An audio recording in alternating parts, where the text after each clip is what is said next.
This is Stephanie Nicolo, Acting Gallery Manager here at the Aurora Cultural Center. I'm currently at Aurora Town Hall where our temporary gallery is located. I'm in the gallery today and we're going to be talking to two artists from the Mayor's Celebration of Youth Arts 2022 about their artwork and their process. So first, let's go around and introduce ourselves. I'll start with Jessica. Hi, I'm Jessica. I go to Aurora High School and I had art with Miss Moore, and I was her, I believe, last period class of the day. So we always got like a really nice, like long time to do stuff in class and stuff like that. Yeah, and I'm in grade 12. That seems lucky. And which artwork did you put into this year's show?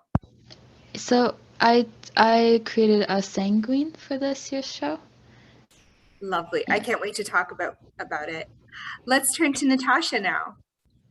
I'm Natasha. I'm in grade 12, hoping to go to post-secondary next year. I currently attend Aurora High School, and I was also in Miss Moore's semester 1 class, but I was in her period 1 class, so it was just first class of the day. Awesome. Seems like Miss Moore had a lot of artists in her amongst her mix there. And which artwork did you bring into the Mayor's Celebration of Youth Arts? I contributed the lily pad pond art piece in watercolor. It just so happens to be right behind me. Fantastic. I look forward to talking more about that work. I'm going to turn back to Jessica and ask you to describe your artwork, Sanguine. So for sanguine, I want to do like a mix of like 3D and also 2D art. So it's well, it's acrylic paint on canvas, but also it has like embroidery on it, like with like, I guess, thread and like different types of like beads embroidered on, which is like one of the main parts, I guess, the focal point of the piece. So yeah. Do the beads represent something, or did you just wanted to add a different layer of texture to the work? I think I was just trying to experiment with a lot like different materials at that time. So I was just like thinking like, oh, like that could be cool. And yeah, and I've seen like some paintings of like, not paintings, I guess they're more like embroidery pieces where it's also like a canvas, but then they have like string and stuff like that. So I was kind of inspired by that. I am excited to see what people experience when they come up to your work, because it's not quite visible when you first look at it, and then you get a little closer and you realize that it's almost dripping with beads and embroidery. It's quite a nice, delicate experience. The topic itself is interesting. Perhaps obvious to me, there's this these red threads dripping right out of the main central area of the painting. Did you want to evoke something with your painting or explore a particular theme? Yeah, so I want to like explore, or I guess, well, the red threads are supposed to represent it of like menstruation and stuff like that. It was mostly just like an exploration of like, I guess, menstruation, but also like other things that like make like women, like I guess womanhood or whatever, but then also like explore how that isn't often showcased or displayed or even like shown in like different types of art. And it was just kind of like, I want to show that in mine. So yeah. When you submitted the work, you submitted a line saying, does this piece make you uncomfortable? Why? Why pose that question? Did you want to evoke a conversation?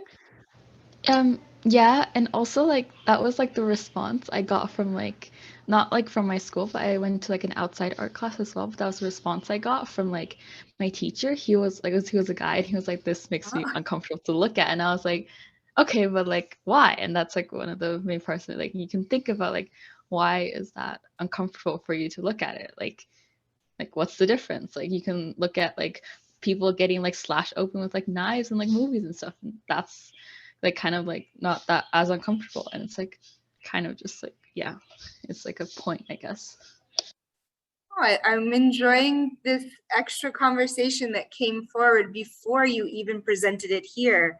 I'm going to be listening out for more conversations for when people visit the space. I'm not sure if koi pond would make anyone uncomfortable, but perhaps somebody who's afraid of fish, perhaps. But do you want to speak about your piece, Natasha? Describe it for us. Well, it is a watercolor piece done on watercolor paper, and there was no other mediums included other than I just used like Prismacolors just to kind of outline some of the things, but nothing too crazy. It was mostly watercolor. And there was no real central theme for this piece or like deeper meaning behind the piece or just my portfolio in general. It was just mostly experimentation because I had never worked with watercolor before for an actual art project or like a something that was like, you know, going to be for school or something like that. So I'd never done that. So I did want to kind of experiment with that a little bit and also learn new like watercolor techniques because I have been very interested in the medium for a while. I just didn't really know how to approach it. So I thought this would have been kind of a good time. So the piece itself kind of depicts like a koi pond. So there's just like some koi fish around and like lily pads and stuff. And it's just kind of meant to be like a little calm, serene section of what you can picture as a bigger picture, like of a whole pond. It's just kind of a section of that. It's taken a little pond and brought it into the gallery for a nice meditative space. And I have to say, I think I put this wall together to create that meditative space. And this is your first time working with watercolors then? Yeah, that was my first piece, and I also did do a couple more watercolor pieces for my overall grade 12 portfolio, but this was the very first piece that I worked on with watercolor like ever. Congratulations, it's quite successful. Did you choose the koi and the pond theme for a particular reason, other than deciding to paint it in watercolor? I mostly wanted to do something that would reflect my own art style first and not do anything too out of my comfort zone for this one. So I thought that it wasn't like just the koi pond in general that made me want to like be inclined to like do that. It was mostly just me thinking that that kind of picture would kind of depict my art style a little bit better to others, if that kind of makes sense. Yeah.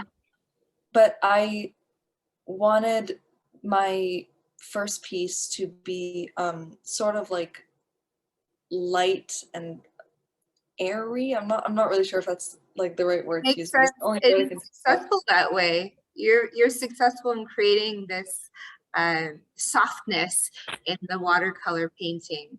And yeah, it's fun to come across it because there are a lot of heavy subjects within the show, and then having a moment to just reflect, literally maybe in the pond, and take a breath into a different type of experience. And your piece is one of I would say maybe 3 in total of watercolor technique being displayed. So thank you for including it in this year's presentation. I wanted to turn to Jessica now about, Natasha's talking about her artistic approach and her style. What would you say is your artistic approach and style? I'm not really sure for that one actually. Like Natasha as well, like I was just experimenting with like different mediums, like because I guess it was kind of like that was kind of like our direction that we were taking in that art class. So like basically my approach to it was to just like use different materials and stuff. And I think the reason why I did what I like the subject matter, I guess, is just I've been really interested in like figure drawings like in grade 11, which is I guess why I chose like a nude figure as well for this piece. So like it was just like kind of like a carrying over of like my interests from last year to this year, and I just thought it was like because the last year was graphite and this year it was like a painting instead. So yeah, it was just like an exploration of that. Well, I think you're getting really strong with your figurative drawing and representation in your work. So I'm excited to see what else you create in the future. And speaking of the future and talking about exploring and experimenting with techniques, is there a technique that you haven't tried yet, Natasha, that you want to? Not a, well, yes, a technique of like acrylic paint I've been kind of interested in is like the impasto technique, because I have seen a lot of videos and like images online of people painting specifically like fruit and maybe like flowers and stuff with the impasto technique, and it's like really interested me. I really like how it just comes off the page, and it is very like there's a lot of depth to it. Right. Yeah. So I have been looking to experiment with that a little bit. I kind of touched on it in one of my other portfolio pieces that I did for grade 12, but it wasn't like true impasto technique. But I've really been thinking about doing something in that That's kind so of way. interesting. That's like the opposite of watercolor, because there's like this layering effect on the canvas or the ground, and then in watercolor you're sinking the medium into the ground. So I'm really interested to see what you come up with when you try impasto technique. I pose the same question to you, Jessica. Is there a technique or style that you want to explore further? So I started doing like some clay sculptures this year, but like it wasn't very good, and I was only working with like air dry clay. So like in the future, if I could, I'd like to like actual like pottery and like with like I don't know like kilns and stuff like that, like glazing and just like ceramics in general. So that's one thing I was like pretty interested in. Yeah. There's so many opportunities for you both to explore both of those techniques and styles, and I'm sure you will find ways and time to explore them. Do you both intend, or either one of you want to continue your artistic studies in post-secondary? I asked Natasha first. I am not going to be taking art as like a major in post-secondary in university, but really it has been, honestly, I can say thanks to like the support of Miss Moore, that I want to continue art as a hobby and just kind of on the side, or maybe even as a minor or something. Yeah. But yeah, it honestly has been like all thanks to Miss Moore's like support and encouragement, and she's really made me like love doing art like as a hobby, even if I'm not the best at certain mediums or certain things like that. She's made me really enjoy being creative in that way. So I will be pursuing it as a hobby, but nothing in like a major.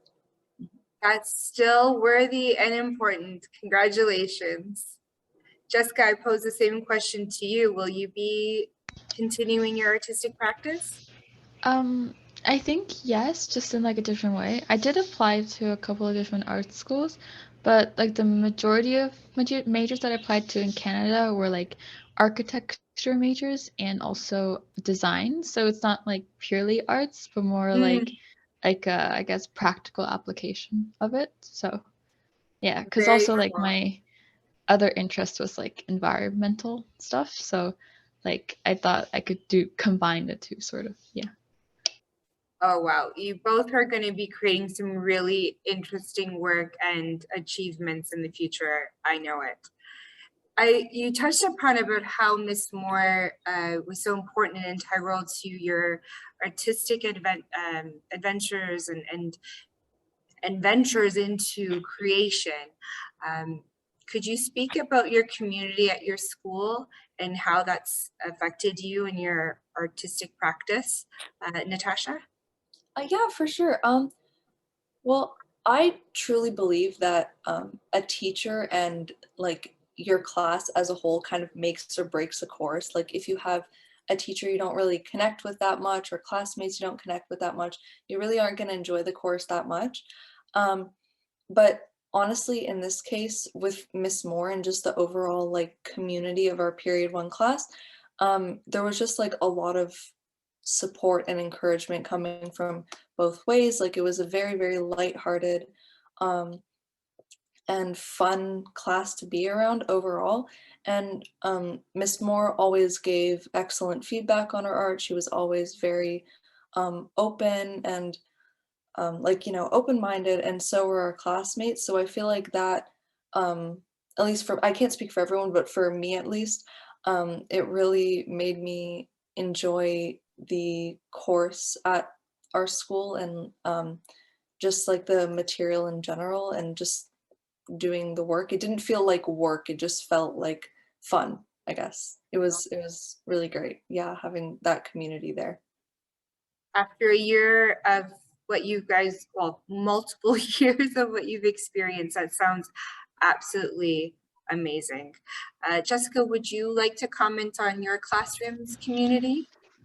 So I the reason why I actually applied to like art schools and stuff like that was because like I was in grade 12 art, and like I was kind of like motivated by everyone else around me who were like preparing to apply to art school, and I didn't have like plan for that originally. I didn't think it was something that I was interested in, but like I talked to them and like I learned more about it, and she was like kind of like, oh yeah, like maybe this is something that I want to do.